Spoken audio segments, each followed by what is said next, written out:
For over half a century, literary scholars have heavily discussed and debated the rhetorical situation.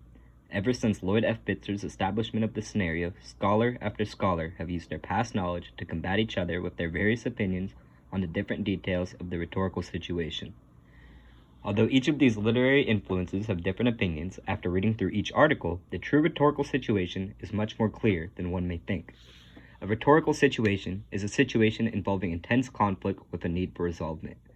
Lloyd F. Bitzer did a phenomenal job establishing three main criteria for the rhetorical situation, as the situation must involve a rhetor who leads his audience through said problem and a way for the situation to be resolved as a whole.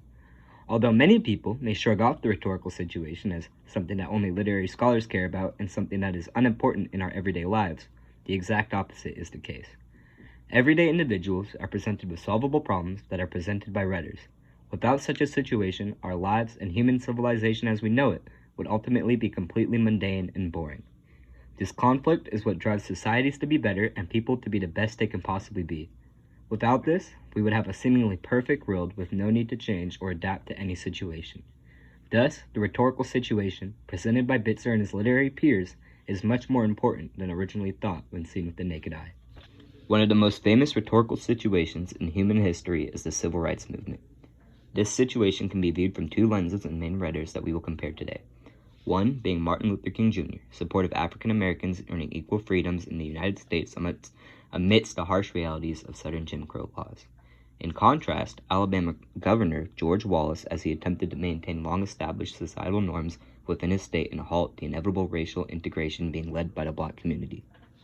Both of these people were an integral part to this rhetorical situation, and just like any other rhetorical situation, it was an intense, two-sided affair led by multiple influential writers, a captivated and often biased audience, and yet the same problem, which in this case was the climax of an issue that helped America in political and social turmoil for centuries. Grant Davey argues that an exigence such as the Civil Rights Movement is ultimately the driving force for the rhetorical situation above all else.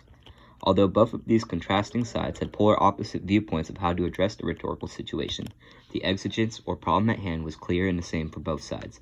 Dr. King and Wallace were both faced with racial problems that at this time had reached a boiling point that was due for centuries. Though many felt that after the liberation of Southern slaves after the end of the Civil War was the final tipping point for the black community in terms of equal rights and opportunity, this was unfortunately not the case in Southern states across America.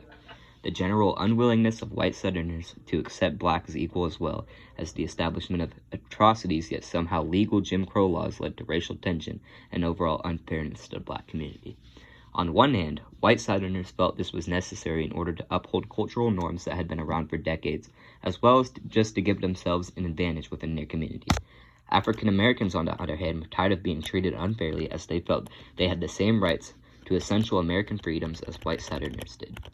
This led to multiple conflicts between blacks and whites in the South. The white Southerner side was supported and mainly rhetoricated by Governor George Wallace, while the other side of the exigence was authored by Martin Luther King. Britain, through his rhetorical analysis, argues that the exigent has inherently fitting response, but the Civil Rights Movement is the perfect example that this is not always the case. The problem was that in the same way that these writers viewed and approached their problems were largely different, as King used a much more inspirational, hands-on, and influential approach, as he, in a metaphorical way, led his troops into battle by performing such events as sit-ins and marches.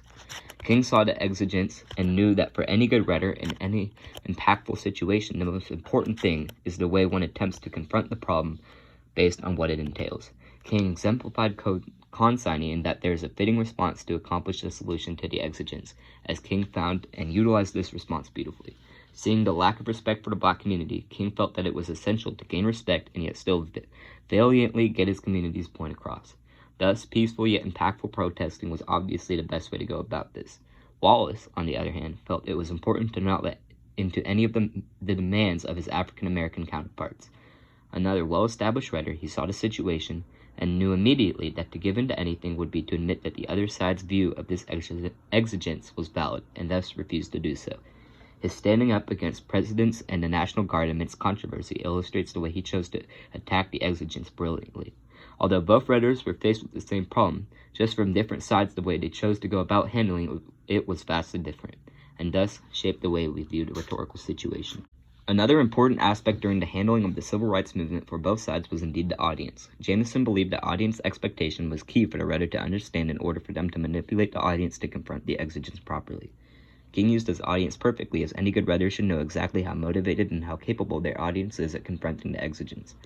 King was blessed with an audience that was ready to fight back for rights that they felt should be inherently theirs, and thus used them as almost an army to get his point across. The famous March on Birmingham and numerous sit-ins could not have been possible without such an audience. King would have looked ridiculous giving speeches to no one or marching by himself, but by being supported by the African American community, he became a much more powerful figure. Instead of being one opinion, he instead was the representative of a whole group's opinion who would stop at nothing to achieve the task at hand. Key audience members turned subwriters, such as Rosa Parks, took lead roles in supporting King. Wallace, on the other hand, knew he had much more political power and connections than King. Although his audience was not as motivated as the black community, his connections with critical government leaders helped him tackle his view of the exigence. He had connections within local and state governments to not only keep him in power, but also establish laws hindering the counterstrikes that King was leading.